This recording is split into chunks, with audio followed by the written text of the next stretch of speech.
നിത്യേന വാർത്തകളിൽ നിറയുന്ന ലഹരിയുടെയും മയക്കുമരുന്നുകളുടെയും ഉറവിടം കണ്ടെത്താൻ അധികാരികൾ ശ്രമിക്കണമെന്ന് എം.കെ. രാഘവൻ എം.പി. തെക്കേപ്പുറം ജാഗ്രതാ സമിതി ലഹരിക്കെതിരെ നടത്തിയ ജനകീയ റാലിയുടെ സമാപന പരിപാടി ഉദ്ഘാടനം ചെയ്യുകയായിരുന്നു എം.പി.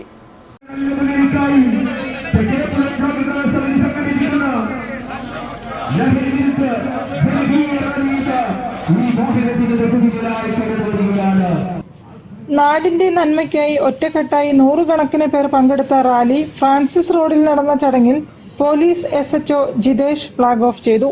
പ്രദേശത്തെ വിവിധ സംഘടനാ പ്രവർത്തകരും റെസിഡന്റ് അസോസിയേഷനുകളും മത, സാമൂഹ്യ, സാംസ്കാരിക, രാഷ്ട്രീയ മേഖലകളിലെ പ്രമുഖരും റാലിയിൽ അണിനിരന്നു.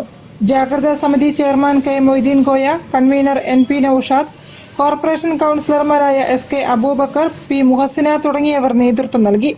ഫ്രാൻസിസ് റോഡിൽ നിന്നും പുറപ്പെട്ട റാലി തങ്ങൾസ് റോഡ് വഴി കുറ്റിച്ചിറയിൽ സമാപിച്ചു.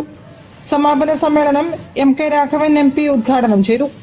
ദിനംപ്രതി ലഹരി പിടികൂടിയ വാർത്തകൾ പത്രങ്ങളിൽ നിറയുമ്പോഴും ഇതിന്റെ ഉറവിടം കണ്ടെത്താൻ അധികാരികൾ ശ്രമിക്കണമെന്ന് അദ്ദേഹം പറഞ്ഞു. എല്ലാ ദിവസവും MDMA പിടിക്കുന്ന വാർത്തയാണ് നമുക്ക് പത്രങ്ങളിൽ വായിക്കാൻ കഴിയുന്നത്. എല്ലാ ദിവസവും പിടിക്കുന്ന സത്യം അതാണ്. പക്ഷെ നമുക്ക് എന്നിട്ടും ഉറവിടം കണ്ടെത്താൻ കഴിയുന്നില്ല. Assistant excise commissioner RN Baiju പ്രതിജ്ഞ ചൊല്ലിക്കൊടുത്തു. ഡെപ്യൂട്ടി മേയർ CP മുസാഫർ മുഖ്യപ്രഭാഷണം നടത്തി. Councillor K. മൊയ്തീൻ കോയ ചടങ്ങിൽ അധ്യക്ഷത വഹിച്ചു. CSCO president CBV Siddique, CA Ummer Koya, R. Jayanth, വനിതാ wing chairman Brasilia Shamsudheen, O. Farista, CPM Sayyid Ahammed തുടങ്ങിയവരും സംബന്ധിച്ചു. News bureau, Kozhikode.